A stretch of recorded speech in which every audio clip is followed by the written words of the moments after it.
another episode of Wine, Hops, and Road Stops. It's that silly show where me and my wife, my best friend, my co-host, like to drink and talk about drinking. Remember, of course, it's not for kids, it's for only people 21 and up. I can't stress that enough. And drink responsibly, of course.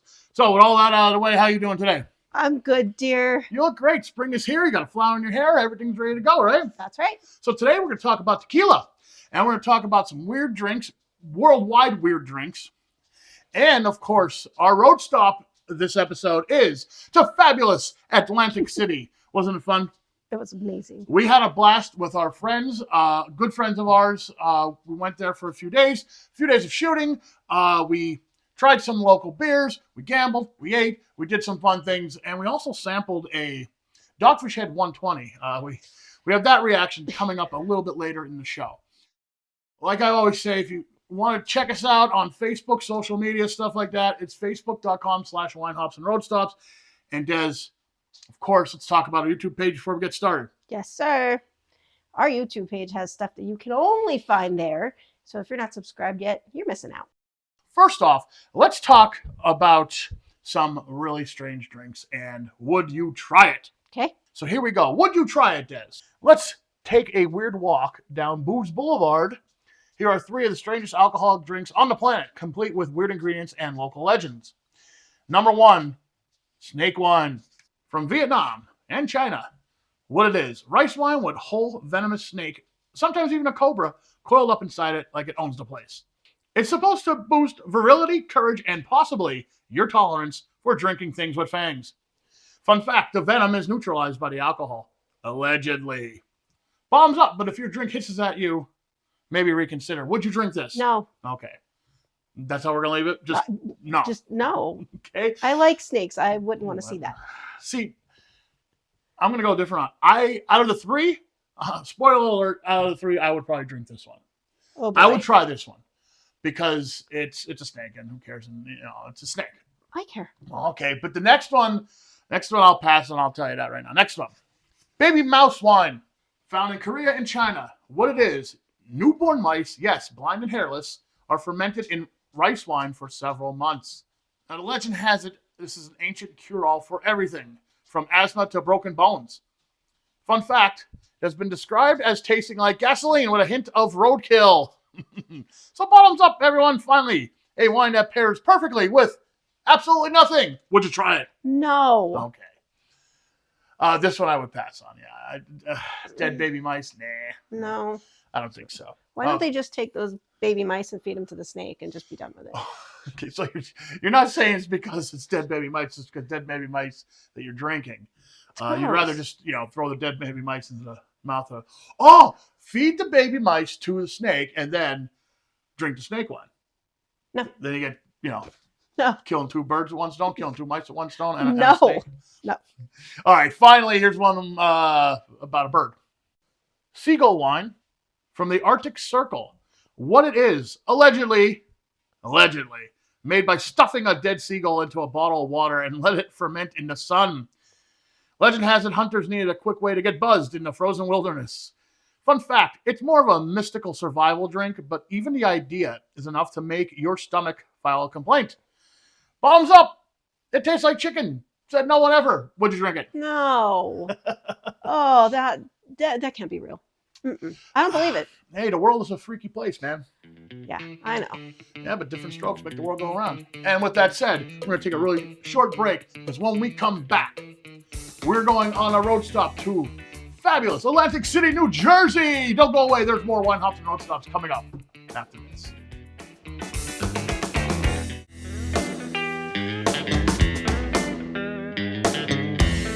This episode's road stop is another trip to Atlantic City, New Jersey, where the beer flows like water, the food is a critical part of survival, and every stop is another interesting adventure.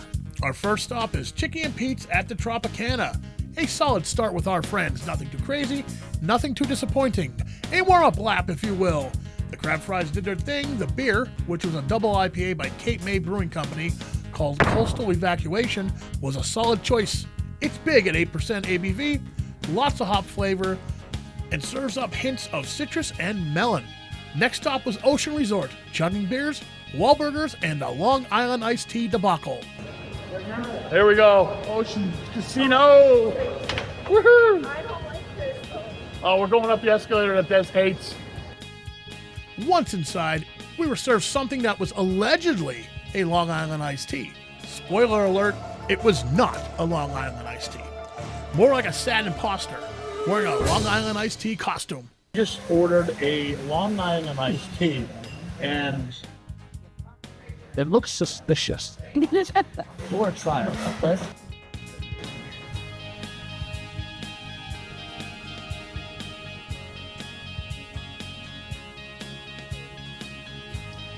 It's really sour. I'm sorry. I'm sorry, Donnie. I'm sorry, Mark. I don't know what that is, but that is not. So it looked like we were heading for a bad experience, but redemption came in the form of a solid burger, crispy tots, and great service. So the lingering betrayal of the not-so Long Island iced tea was at least softened. Plus, they took it off our check. The next day, we checked out The Seed, a living beer project.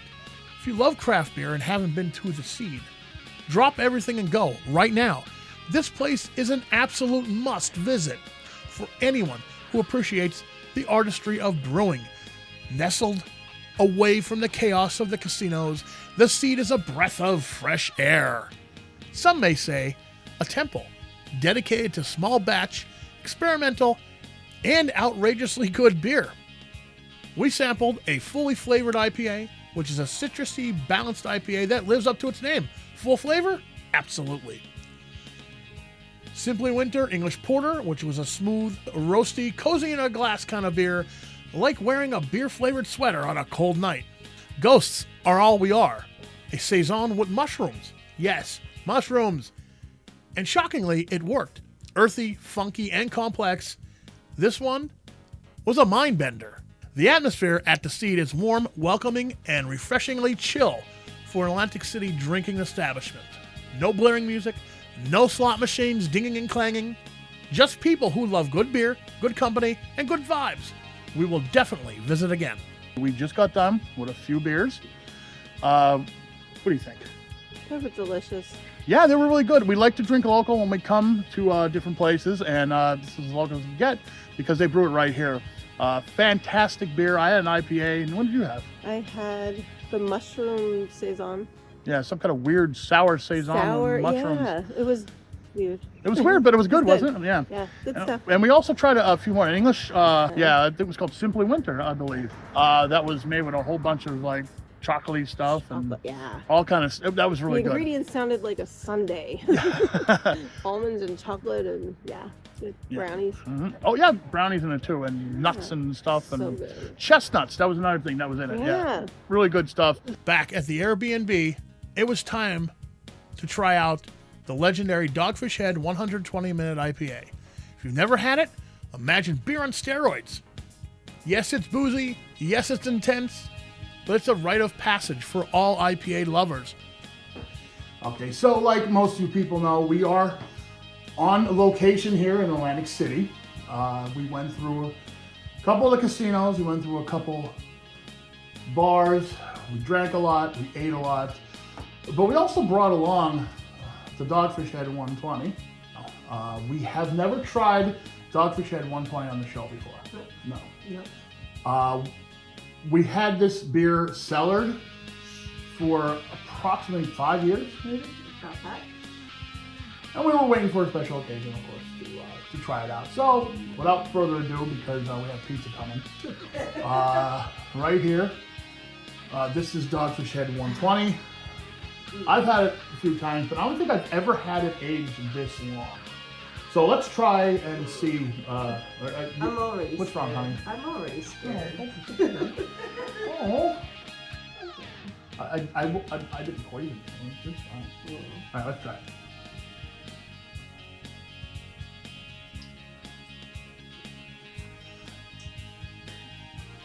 It's an experience, isn't it, dear? One that I never want to have again. There is. Oh. You could taste the booze in this. There is so much booze in this. It's It's almost you really gotta love IPAs to enjoy this. You really have to hate yourself, I think.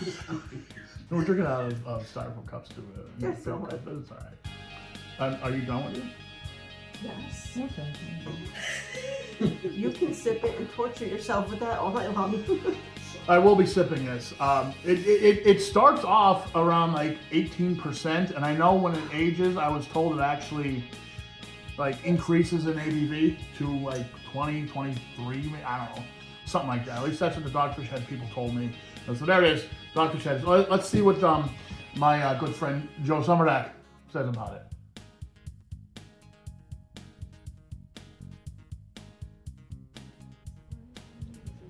All right, Joey. Whoa. Okay, now that's been aged for 5 years.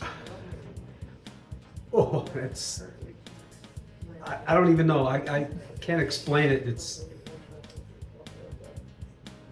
I don't know. It's different. Whew. Strong. Very strong. Next day, this happened. Our friend got a Guinness from one of the casino bars, but they didn't pour it in a glass. I had to jump in and help. Drinking straight from the can will not give you the same smooth mouthfeel or the proper balance of foam and liquid. Okay, this is the proper way, at least semi-proper way to pour a Guinness. My young friend over here got a Guinness, and they didn't pour it in a cup. So, I mean, you can't drink a Guinness out of a can. Can you? No. Okay, so watch, here we go. Pretty aggressive pour. In there. There we go, look at that. Oh, yeah. So you already cracked it open and activated, so we're not going to get a huge head on it. But good enough. Oh, yeah. Pretty sweet. There you go, young man. Final stop for the road trip, Sunday Fun Day at Firewaters. After all that, it was time to perform. Because yes, Joe and I are weekend rock stars. Firewaters is one of our favorite drinking spots, so it was only right to end the trip on a high note. Well, there were a few other things that happened after that gig, but we will leave all that to your imagination. Beers, burgers, music, gambling, and questionable decision-making. This trip had it all. Atlantic City, you never disappoint. And that's our road stop for this episode.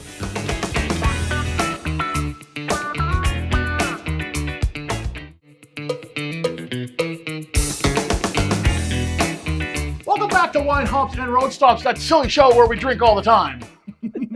We also talk about crazy drinks, and we also talk about other drinks, and we also talk about road stops, and we talk about places we go, and we talk about movies, and then we drink apparently a lot. But that's okay. That's why you watch. And if you like what we do, or you don't like what we do, you can contact us. That's fine. Haters gonna hate, right? That's right. It's okay. You made it when people are actually starting to hate on you, right? Next stop is South Park. There you go. Facebook.com/winehops and road stops. Join the group and tell us what you want us to do on this show. So last segment was our road stop. Let's talk really quickly. Atlantic City. What do you think? I love it. We do love it. You know, some people kind of like, Atlantic City. I do like it. And the Seed. What about the Seed? Oh, the Seed was cool. Yeah, the Seed was cool. Like you saw on our road stop, we went to a very locally based brewery. There was a distillery there too. We didn't have time to go there. We actually didn't have time to show you everything we did. There was a lot more drinking, a lot more food eating, a lot more gambling, a lot more, questionable decisions, we'll say. Yes. So let's move on to tequila. Okay. Ooh. Let's talk a little bit about tequila. Now, if you read the Anthracite Post, which you should, the latest article is about the differences between tequila and mezcal. And there's a difference, actually. I didn't really know much about that until recently. So let's start there. Let's talk about tequila and mezcal and what are the differences and similarities.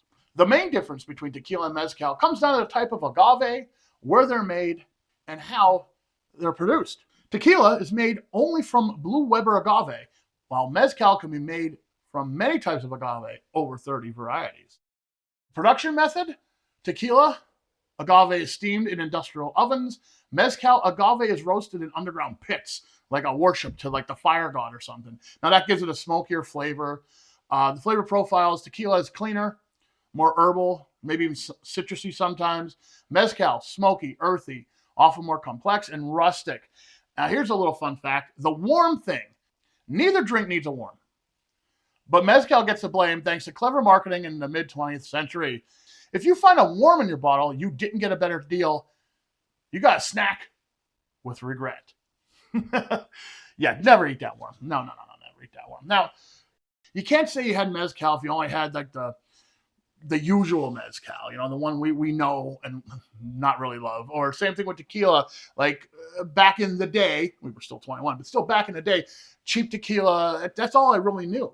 Or the cheap Mezcal, that's all I really knew. There's a world of tequila and Mezcal like we have shown on the show before. Now, here's a little story about this bottle here. This comes from the Pulga Spirits in Fort Worth, Texas. And you're wondering probably, Jeff, how did you get that? How did you get that? Let me tell you how I got that. Well, like you know, I am a weekend rock star. And recently I performed at an 80s themed fundraiser in Wilkes-barre, Pennsylvania, and had a chance encounter with a man named Michael Hirsch from La Pulga Tequila. This is what he had to say about his tequila. We are all natural. We're a small company, no celebrities. We're just doing it on our own. That's the Añejo. That's kind of our longest aged in whiskey barrels, aged about 9 months. We have a Blanco or a Reposado and an Añejo. And then you have the Mezcal, which is a little bit of a smokier version. La Pulga Spirits in Fort Worth, they make tequila the traditional way. Their spirits are crafted by hand with no additives, concentrates, or coloring. Just the heart of the blue agave and the soul of the land. And they were nice to give us a bottle to showcase on the show. So we haven't had like any kind of artisanal mezcal on the show before. This is like new for us, so I'm pretty excited about that. Yeah, I've actually never had that. I've had the cheap stuff. Yeah, yeah. Okay, so you excited? I am. Yeah, I know you are because you do like tequila. So let's try this out. Now, supposedly the tasting notes should be somewhere with like black pepper. So let's get some glasses out and let's pop this open and let's try it. I'm really excited because this is something new. This is really new for us, isn't it? Yes. I'm getting stuck. Oh my God, we're being silly again. Oh, there we go. See, that's all it takes. You have to be silly. Ooh, smell it. Okay. Yeah. There you go, dear. Thank you. Alrighty. So we're going to do this just like we normally do with anything else on the show. So we're going to smell it first. Yes, okay. Oh, it does smell kind of peppery, kind of earthy. Yeah. A little bit more than like the tequila we usually drink. So now let's taste it. Now, supposedly we're going to taste some citrus, agave, green olive brine maybe. Ooh, so a little Green salty. chili. Okay, let's try it.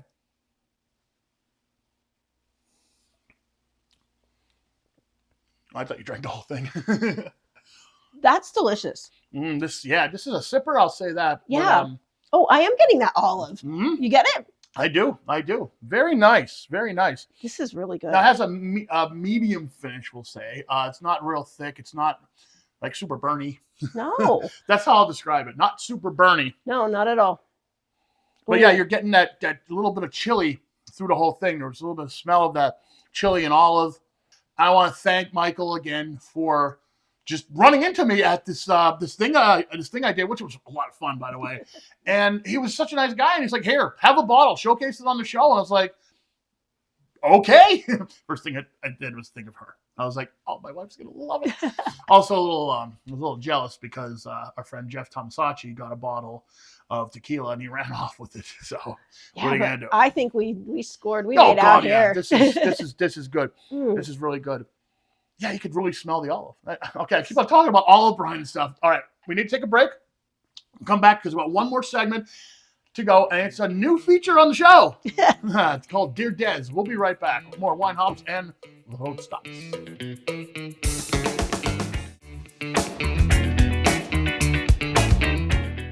Welcome back to Wine Hops and Road Stops. The tequila is getting to me, I think. I'm getting a little tongue-tied.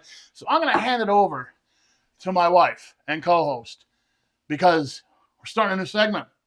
It's called Dear Des. So, without further ado, let's just get into it. I don't know anything about this. Right. This is all you. Yes. So let me have it. Well, Jeff, you know, someone came up to me recently, Mhm. a fan that we run into every once in a while, Okay, and they had a really odd question that they wanted an answer to. okay. Yeah, I don't even know what the question is. I know. So I said, you know what? I'm going to take that question. I'm going to answer it on the show. Okay. All right. So what's the question? All right. So the question was, I was at a party where the host served shots of tequila. Mm. In the spirit of good times, I took one and another and several more.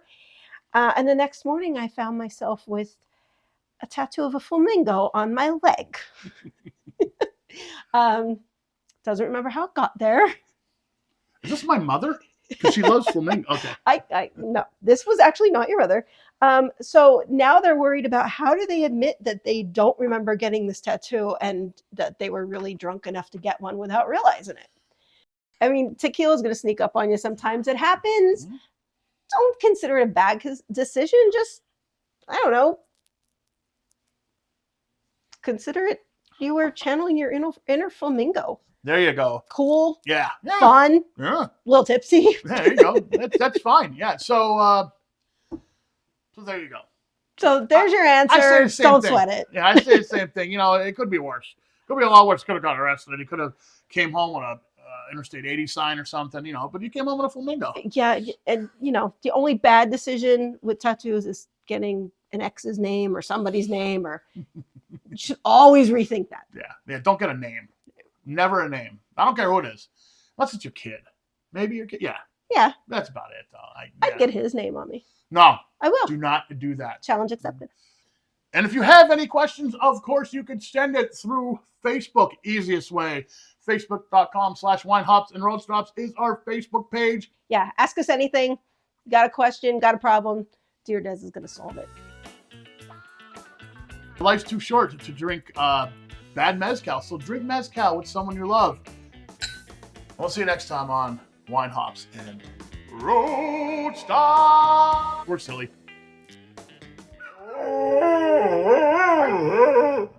Are you done now? Good.